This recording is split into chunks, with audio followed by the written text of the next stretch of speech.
Assalamualaikum warahmatullahi wabarakatuh. Apa ya tadi? Jadi baru saja saya baru aja selesai bikin DIY ya, bikin jam sendiri, jam dinding bro. Ngirit, nggak ada biaya. Saya ini bikinnya cuma pakai bekas stick es krim nih. Bekas stick es krim, lalu bekas jam dinding diambil mesinnya doang. Dan jadilah seperti ini lur.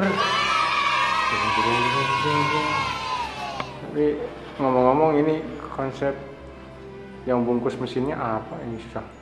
Apa ini nggak tahu, pokoknya saya asal pasang aja itu jadinya kayak gitu. Menurut kalian gimana lur? Beri komentar di bawah ya.